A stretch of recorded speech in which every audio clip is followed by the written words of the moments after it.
This meeting is a meeting of the Board of Education in public for the purpose of conducting the school district's business and is not to be considered a public community meeting. There's a time for public participation in the public comment portion of the meeting. Can we stand for the pledge? Pledge allegiance to the flag of the United States of America and to the republic for which it stands, one nation, under God, indivisible, with liberty and justice for all.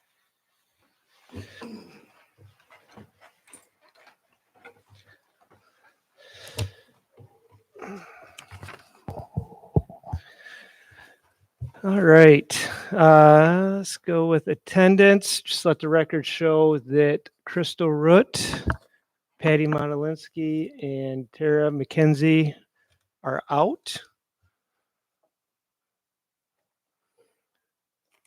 And we'll move on to administration reports. We will start with elementary.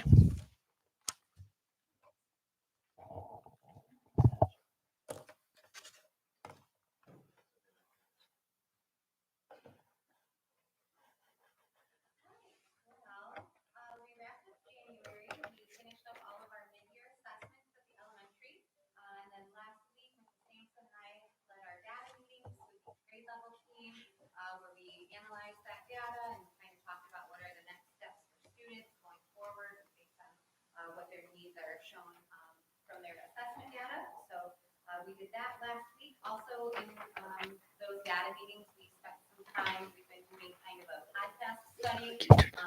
Can you turn your microphone on? No.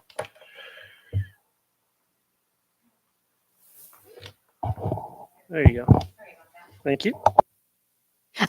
We've also been doing a podcast study in the second half of those data meetings where we're working on building our staff's capacity for a new type of a knowledge-based curriculum and that we've been looking at during our pilot. So we've been doing kind of a book study slash podcast study on that called Knowledge Matters. And so that's been really interesting. It is just a different way of teaching where content is forward instead of skills forward. And it's really different than a lot of us were taught to teach and what we were used to teaching, back when we were in the classroom too. So we spent a lot of time in our last few data meetings working on that study as well. And then as far as February focuses, I mentioned last month that we were going to begin some CGI training, which is called cognitively guided instruction. So we've been doing a big focus on math this year at the elementary school and working through our PLCs and collaborating as teams and looking at our data and our instruction and planning together. And so this next step is with a rep from our ISD, and he has come in and he met with our teachers for their first round last week. We do half-day subs for them, and he's there with them, teaching them what cognitively guided instruction looks like. And what that means is just, excuse me, focusing on a more student-centered classroom where there's a lot more discussion and question asking and critical thinking, hands-on collaboration between students and less of the teacher talking, more student-led. And so he is working on training our teachers in that method of instruction. And then he sent them out into the building where they pulled some students out of their classrooms and practiced doing it after they watched videos of it in the training part and practiced it together. Then they went out and practiced it with students. So that was really neat. It's really fun to hear their feedback and how that's going for them as well. So that just started in February and we'll continue that throughout the rest of the year. Excuse me, sorry. We are wrapping up the last parts of our ELA curriculum adoption. I've been trying to keep you abreast throughout the school year of how that's been going. So we're wrapping that up with some observations building wide with those who are participating in the pilot. So they get to go in and actually watch each other teach a lesson from it. So, sometimes when you're a teacher, you you don't get to leave your classroom when there's kids in it, right? You don't leave the kids alone. So we're providing an opportunity, Mrs. Sampson and I are, where we're providing substitutes so that the teachers can go into each other's classrooms and kind of see what other people are doing and see what that curriculum looks like in other grade levels. So, for example, in third grade with this new curriculum, they might be asking students to do some real critical thinking that is difficult for our students because they haven't had it before in any lower grade levels. And so sometimes then it's easy to think like, oh, maybe this is too hard for our students. So by being able to get the teachers in each other's classrooms and see what they're going to be expected to do in kindergarten and then first grade, and then we're building on that for second grade, and then all that builds up to third grade and fourth grade and so on, they'll be able to see like, oh, in a couple of years, when our students have this, they'll come to me already knowing how to do this from a previous grade level. So we're excited for that opportunity. That we're starting those observations on Wednesday, and it'll take a couple of weeks for everybody to get through everybody's classroom. But it's a really great opportunity for our staff to learn from one another and just continue that spirit of collaboration that we've been working on all year. So we're wrapping that up. And then Friday, with part of our PD time, we'll be working together with our pilot team. Mrs. Sampson and I will be working with them to create their presentation for you. So we'll have a lot of information about, what the process looked like, what we did for research, why we chose it, how we chose our pilot, how it's gone, what our data looks like, and all of that information, who's on the team. And then we'll have some really awesome teachers coming here to help share that presentation with you next week, so you won't just have to listen to me. So Mrs. Sampson will be here, Mrs. Vergils, Mrs. Bearden, Mrs. Berger. So they'll all be coming with me and sharing that presentation and letting you know how that pilot's been going, and then providing you with our recommendation for moving forward. Let's see. Today is Dine to Donate for Mr. Briggs's girls basketball team. So if you haven't made dinner yet, you can order dinner from Hungry Howie's tonight and use code Vikings, and they'll provide part of your purchase to his basketball team as a donation, which is awesome. I'm doing that on my way home. I just began mid-year observations today, so teachers have been able to sign up for a time for me to be in their classrooms and just observing all the awesome stuff that they're doing. We really do have great teachers here, and they're doing really awesome things with our students. And so it's truly the best part of my day to be able to get out of the office and get in their classrooms and see what they're doing and have conversations around their instruction. So those started today. I do have a Viking advisory team, so that's like our parent group for the elementary school.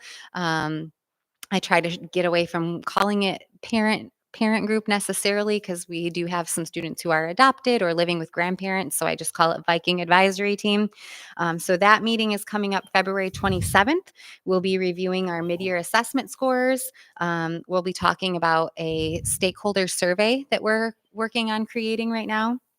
Mrs. Schroeder is helping lead the way with that work. And then we'll be talking about some of the work that's been going on with our math instruction, and then also previewing again our ELA curriculum and offering those materials out for parents to see. Again, we did do that in August before we started the pilot as well, but just again providing another opportunity for families to have their eyes on things that we're using in the elementary school. Last week, first grade hosted bingo and books night. As you know, we're working on family engagement at the elementary this year.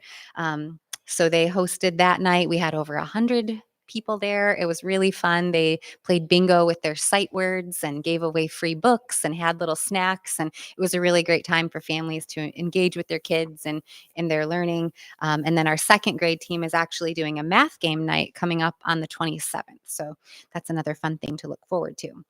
And the last couple things, we're starting our planning for March's Reading Month. Our third grade team is heading that up this year, and they've scheduled a family literacy night on March 6th. So they're hard at work on planning some fun things for families to do with their children at that.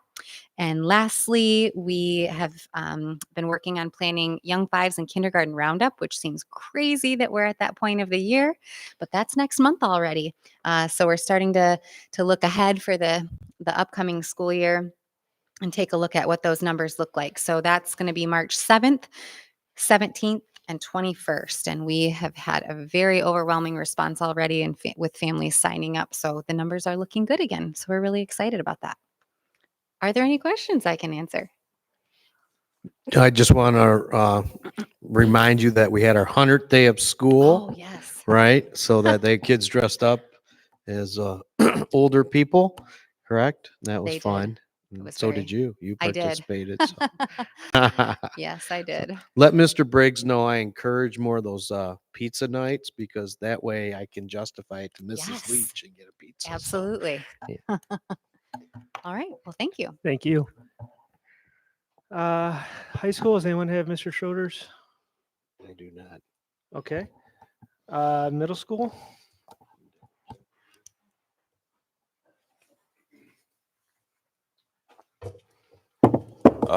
Couple similarities in terms of where we are in the year with the elementary school. There's no question, but our middle of the year assessments are over as well at this time. At our last PD, teachers are meeting, looking to place our students in the most appropriate enrichment courses. And that's based on those scores and the data that we get from specifically NWEA in the middle school.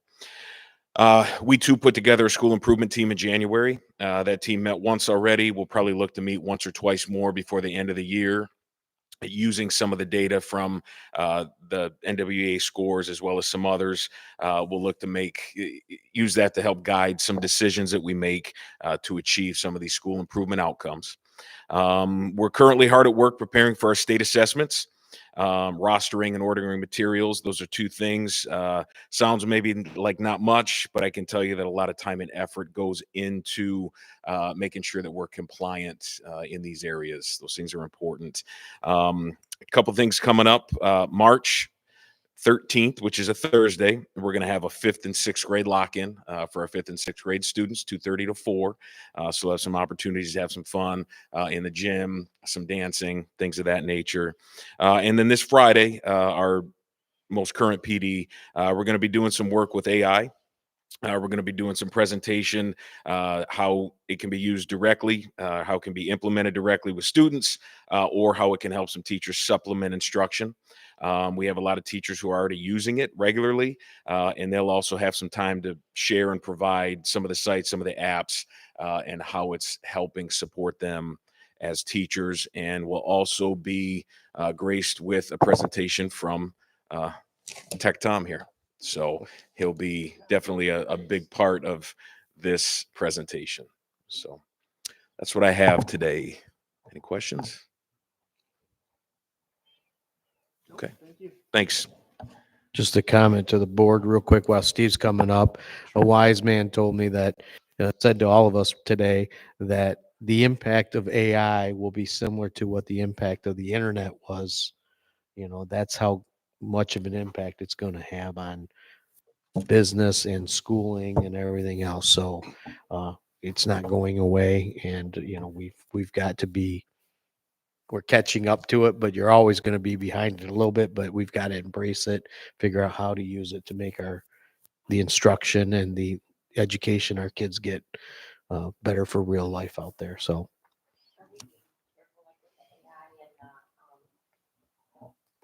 Personal information of children. I know that we have a big issue with that work where we're having to be very careful with what we allow AI to incorporate. you mean like FERPA and stuff like that? Tom, you can answer that one. I don't know. Yes. There you go. Woo. Like we won't let it use certain information. Do I come up here? Come on. Yes. Oh, sit down, Steve. That's okay. I'm happy to have a quick conversation about it. So much of our data that we use is within the Google platform, right? That's a major part of what we do. Google has things very separated between their sort of consumer side, the side that we use in our private lives, and their school side. For example,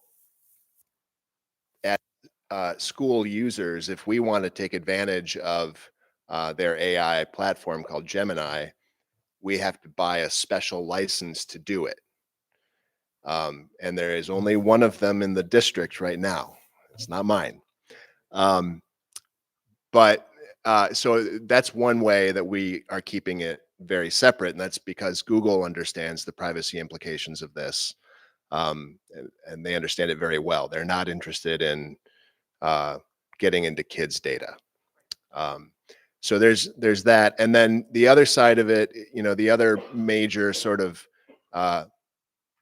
pool of data that we use is Infinite Campus, and everything is walled off from any sort of AI stuff. Is it possible that someday Infinite Campus gets into the AI game? Yes. Will they? Most definitely.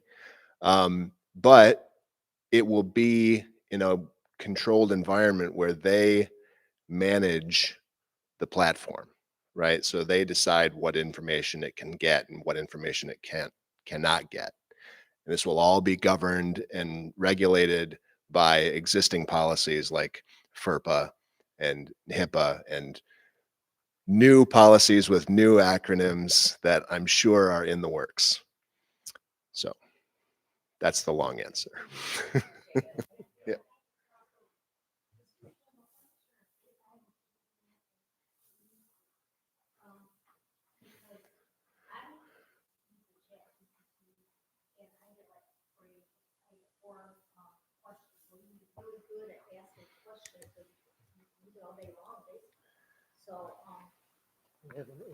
I don't know if that's been a board thing, but That is something that that we internally, how do we want students to use it, and how can we craft assignments and tests in such a way that we're making sure that it's student work that we're evaluating and not something that's being spit out by a chat bot.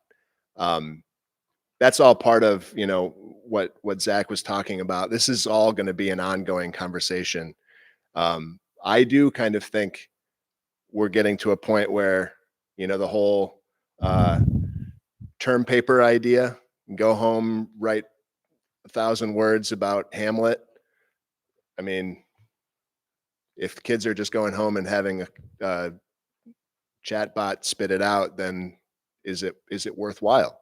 But an approach, something more like what you see at the university level with a midterm that uses a handwritten essay, something like that, where you're sure it's not being AI generated, may be something to look at. So these are all parts of the conversations that we're having. So could I ask it after you had the presentation for the middle school, could you put something together, something similar, maybe the same one, and bring it to the board, and we could have a little presentation for us? Just so we Sure. have an opportunity, little longer opportunity to ask questions and learn a little more about it Absolutely. within the next couple months. Yeah.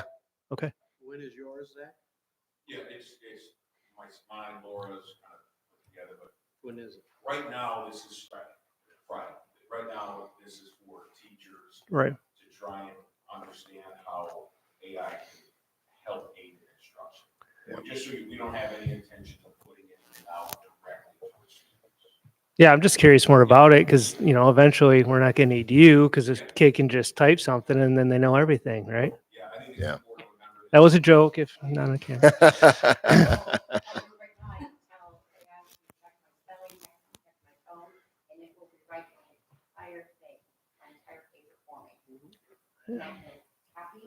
Yeah.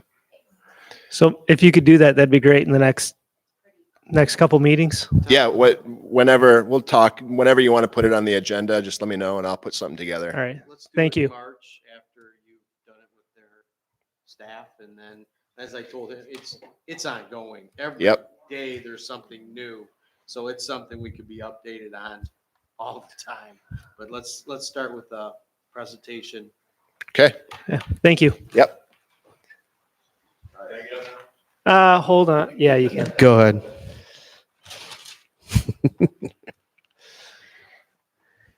So mine's going to sound very similar to Zach's and Shanna's because we had PD back in January where we focused looking at the data and looking at our three school district-wide goals to improve instructional practices.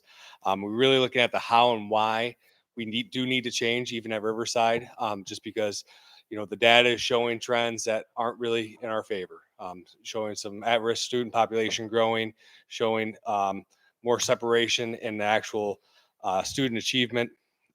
We also are looking at renewing and reflecting on how our online platform is working to sell us and trying to see how it aligns exactly to what standards and how we're teaching them, just to make sure we're kind of doing an audit of the system. Part of that, we've also roped in anybody who uses the platform fully virtual in their weekly meetings. I have conversations with them, especially the valuable ones that did different programs in the past and how they like this program. And I've had nothing but glowing reviews for the most part. Some people didn't, might not like the glitchiness of an app, right? That's kind of the only feedback I really got. One of our local families actually is homeschooling their student, doing so well with the Celis that they want to come back and do a full virtual path with that. So I think that's telling that this program is pretty valuable. Our second goal, communication. So this is another big one for us. We're finalizing our parent survey to get sent out about how they communicate. We've been sending weekly updates, and we just want to get a sense of what works for our parents and how do we meet them and our students with communication.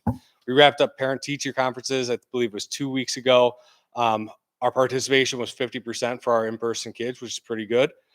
We do 15-minute interview style with all three teachers present. At that, we talked about a solace as well there.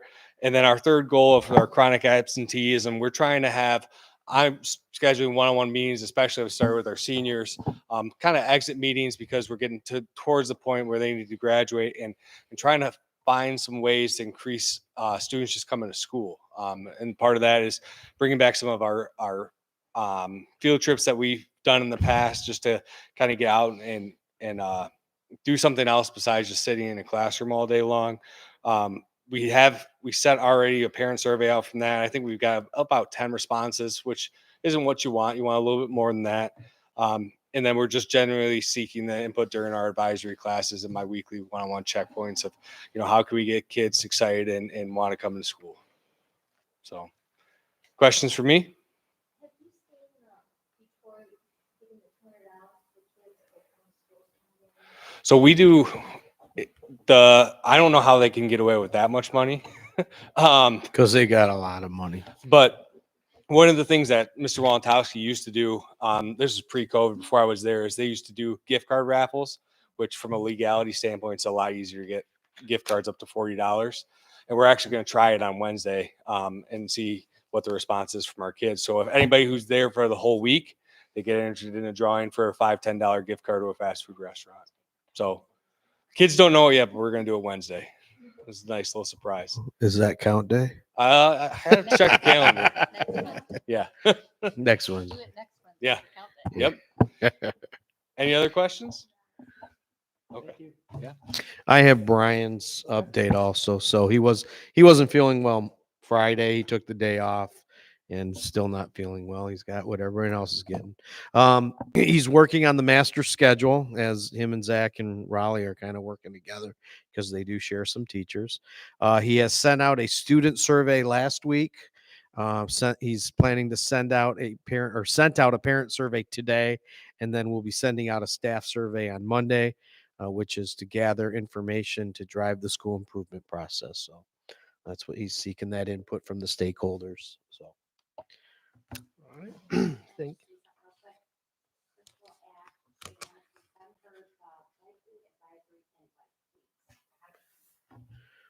Somebody's watching. Thank you. Informational items.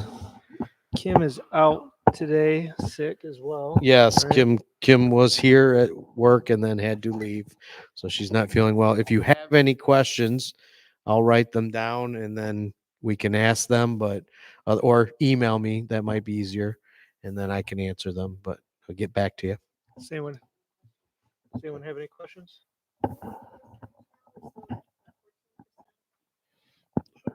Well, the 14% is based on the audit from last year, and then we don't really have a solid number until you know what you're tracking towards, but it's not a solid number. Until So, the next audit. yeah, till next audit.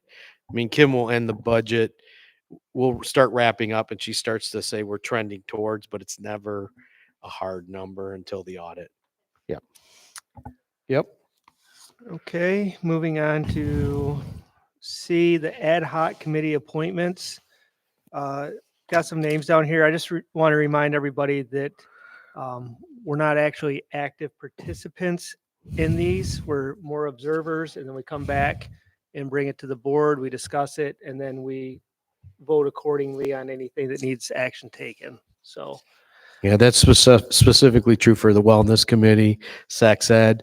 Remember, that committee is making a recommendation that the board will accept or not accept. So that's, that's their role, is to make a recommendation, and then the board has the ultimate yes or no on that recommendation. and even if your name's not listed for this committee, it's still an open meeting. You're still available to go and sit and listen, and if you need that information or want that information.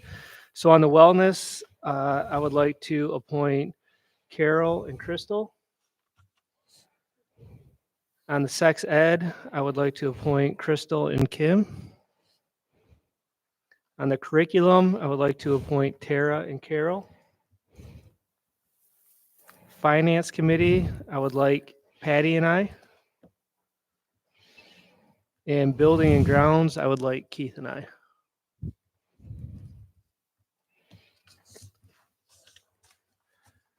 Moving on to agenda, to approve the February 10th, 2025 school board meeting agenda as presented. I'll need a motion and a second.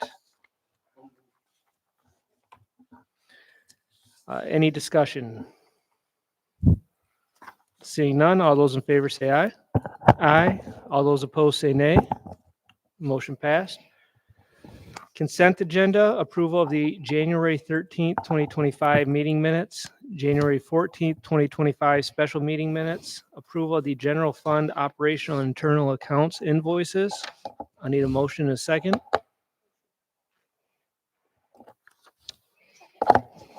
Any discussion? Seeing none, all those in favor say aye. Aye. All those opposed say nay. Motion passed. All right, moving on to new business. Personnel hirings, to approve the hiring of Danielle Whitaker as a middle school independent facilitator at salary and benefits outlined in the current DESPA contract. I need a motion and a second. Any discussion? Seeing none, all those in favor say aye. All those opposed say nay. Motion passed. Resignation, to accept the resignation of Pamela Weiss, middle school paraprofessional, effective February 7th, 2025. I need a motion and a second. Any discussion? Seeing none, all those in favor say aye. Aye. All those opposed say nay. Motion passed. MASB Board of Directors ballot. The board selects one candidate to cast their vote to authorize the administrative assistant to superintendent to cast a vote for, well, we didn't discuss this. I'd like to come back to who we're going to insert there. Yeah, I think that would be a Open discussion discussion point. first. Yeah, I do want to point out, I received an email from trustee Root.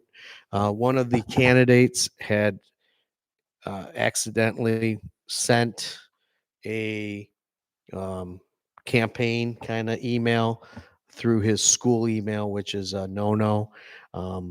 I brought it to the attention of MASB to see if that disqualified the individual. They said no. They said that, and the person had already realized it and corrected it. So it's a violation, but it's not one that would disqualify anybody at all. So just to let you know, and that was Mr. Guillermo, I believe. Yes. And go ahead. So did everyone see the pamphlet the booklet with, there's 3 candidates for Region 7. We're in Region 7. We are in Region 7. Uh, Mr. Glenarmo did break the rules according to their own rules, but that is not holding me up. I would like to look at Corey McLaughlin simply because he's from Monroe County. He's at Jefferson Schools, and if I've got somebody making decisions for our area, it would be nice if they are from our area and not Lansing. That's my own personal opinion.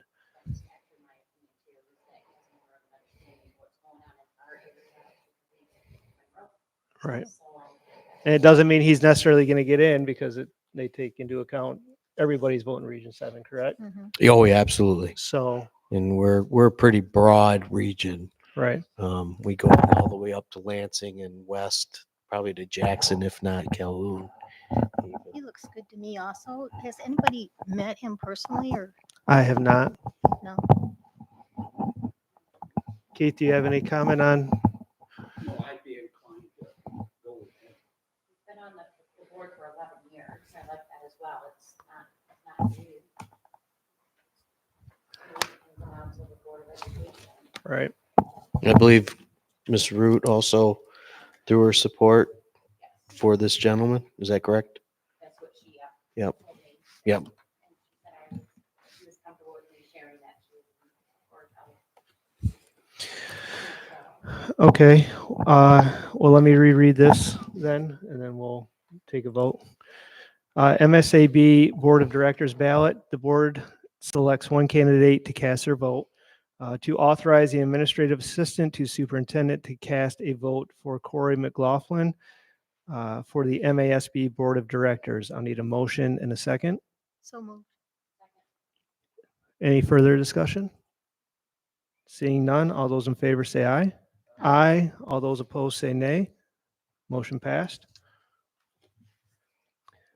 Math curriculum, elementary, to approve the purchase of additional elementary math materials from McGraw-Hill at a cost not to exceed $16,846.80. This would come out of the general budget curriculum bucket. I'll need a motion and a second. Second. Any discussion? Yeah, I believe Shannon wants to speak real quick.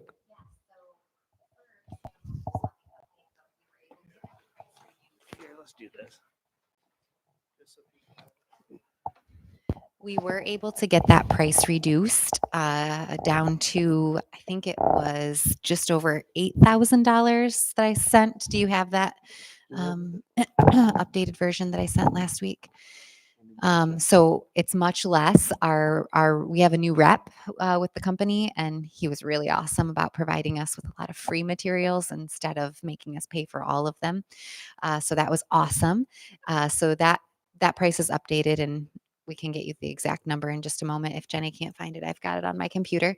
And this is the math curriculum, everyday math that we already have and have had for over a decade. This is just updating because, over time, when teachers go to another district or retire or they move classrooms, materials get lost, or when students use them, of course, they get ruined over time. So we went through, because we've had a big focus on math this year, and we did an inventory of everything we're supposed to have for their math curriculum.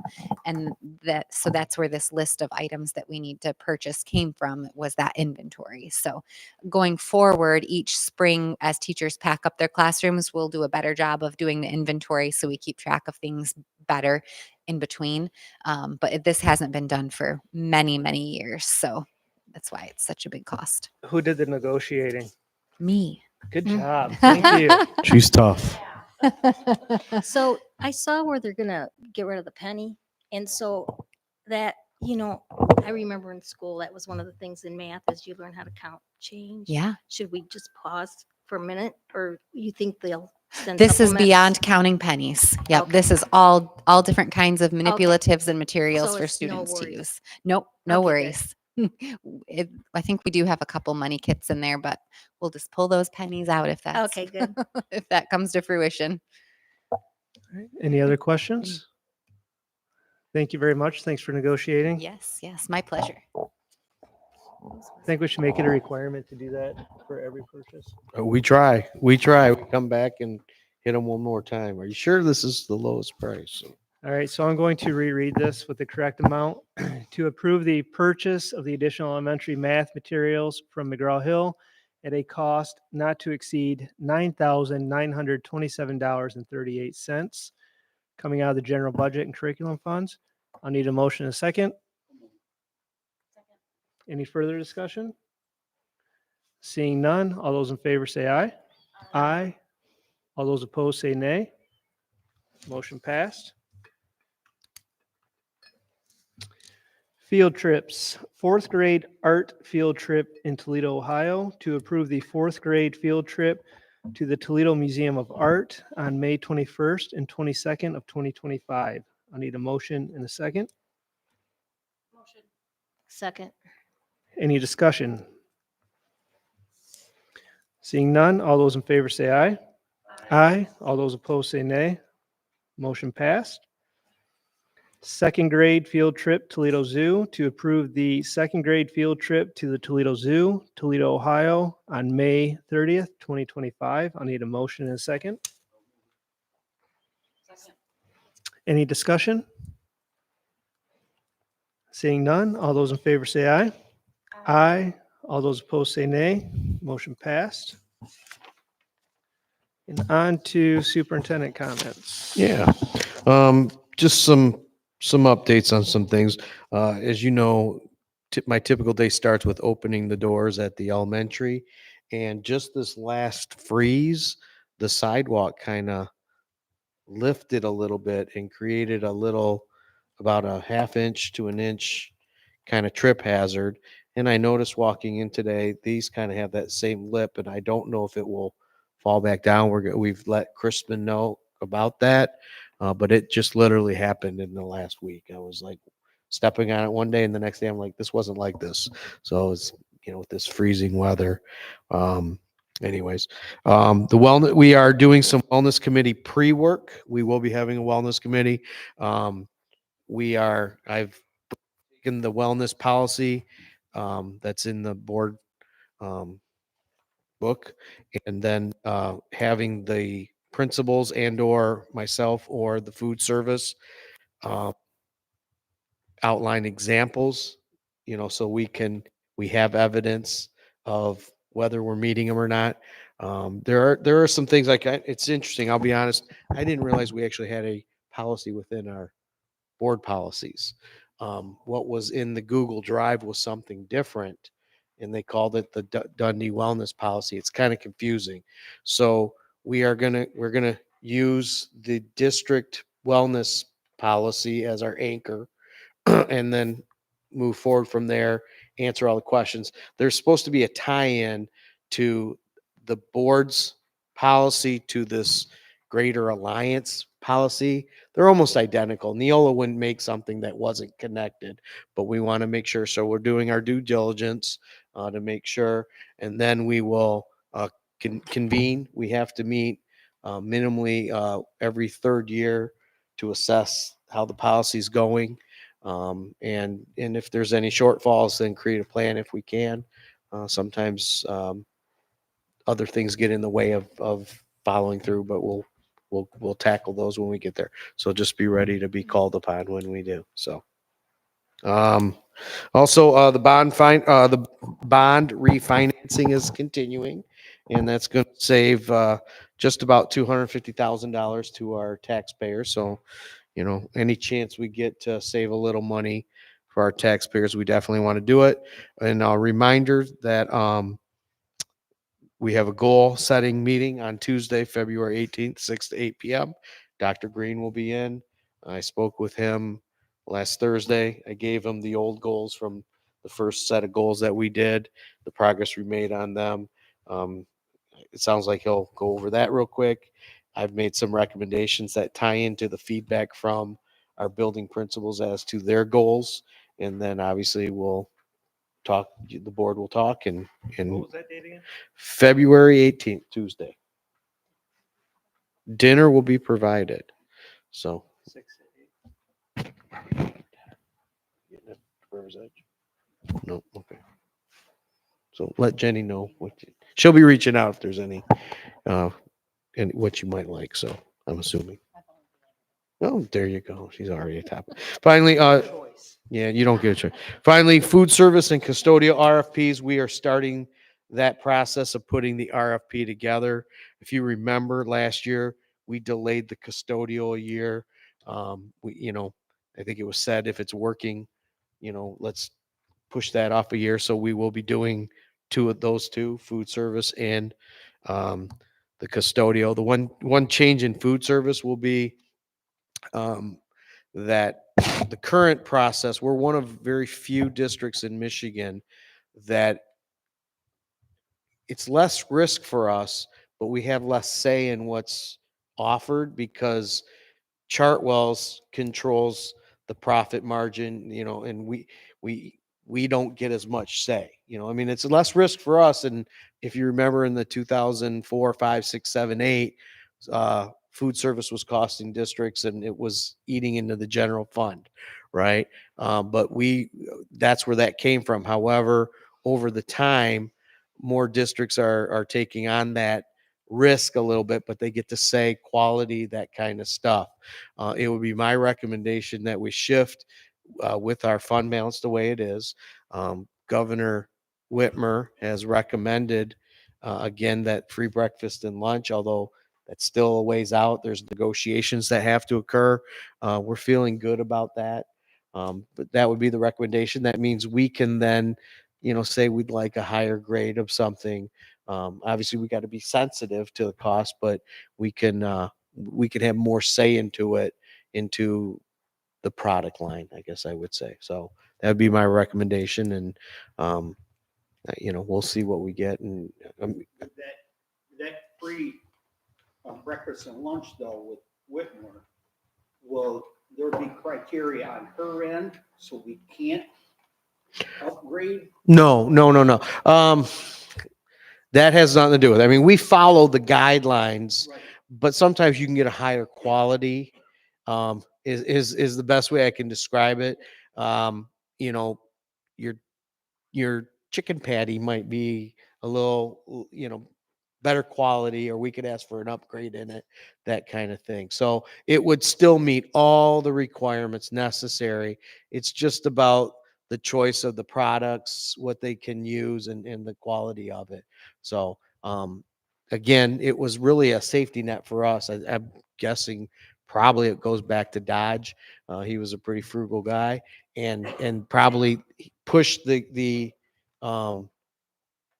risk to the food service, but we lost control of asking for changes because they had to make at least a minimal profit, right? So that's kind of the give and take of that. And the situation we're in, I think it's best if we, at least when we have a healthy fund balance. We've used quite a bit of it to supplement the bond. We're in very good shape in our food service, in our kitchen, that kind of thing. So I'm excited about it. I've also asked that we get as close to scratch as possible. I'd like to see that improvement too. So we'll see what all the bids that we get. I know there's people that are chomping at the bit to win our service. I agree, we need healthier choices. Yeah. I don't know why the FFA doesn't grow all of our vegetables in the greenhouse. Well, that's a good point. I'm serious. Yeah. We might be able to do that. Greenhouse. And heat it. Do we I use don't this know. library? He would be able to give you an estimate of what it costs to heat one because he has them out on his farm. It's something they might be able to do. I mean, there is a food to table kind of program, and I Yeah. don't know exactly how that works, but they could. That might be something. Although they are busy. Let's not forget they are busy too. They are raising chickens and everything else also. So, but that's not a bad idea. I kind of like that. Just throwing it out there. Yeah. That's my report. You guys got any questions for me? The goal setting workshop, that was from 6 to 8. 6 to 8. Okay, thanks. Do you have a quick question? So when Mr. Schroeder's done with all those surveys, will we get the results of those as well? Share those? Yeah, yes, I'm sure he would be more than willing to. I would just love to hear the results of them because I did see the student one. Okay. Very interesting. I think it's something the board would be interested in hearing the results of. Okay. What the students think, even Yeah. parents. Yep. I mean, not for us to do anything except for. Right. I mean, what I'm sure he'd be more than willing to share it. It's just, that's for his staff to then digest and then consider, but absolutely, I'm sure he'd be more than willing to share those results. Yeah, I like the question, so I would just love to know the answers. Yeah. Or what majority of the kids think and the parents. Okay. And I would say it might come with the school improvement goals for the year, like, how they came to him, and then he could share them and say, this is from from this input, this is what we've come up with. I think, yeah. I appreciated the questions. I saw them. Good. So, because of course I have a high schooler, so she shared. Awesome. So I appreciated the questions Yep. that we asked them. Anyone else? I think that'd be true for anyone. We can provide those. Yep. All right, moving on to board comments. Anyone have any board comments? I just wanted Mr. Leach and Jenny and David from maintenance, right? David? David. Oh, David Todd. David, Yes. yes. Mr. Todd. Yep. They were kind enough to take me around the different schools and I got to see inside because they are locked now. Everything's locked up, so you don't get to really get in those. And I really appreciated everybody that, gave me some information. It was really nice to see how nice, I thought everything looked really nice, bright, fresh, cheerful, I thought. So thank you very much. Yeah, and she brought up a good point. She's like, she hadn't been in Riverside since it was a church. So I'm like, yeah. So I mean, honestly, the offer is to anyone if they aren't familiar with any of our facilities, we'd be more than happy to take you around and show you them when you're making decisions on them. But I kind of assume most people have been in them. But you're right. Some people haven't been since we purchased it when it was a church. So. When's your next free lunch?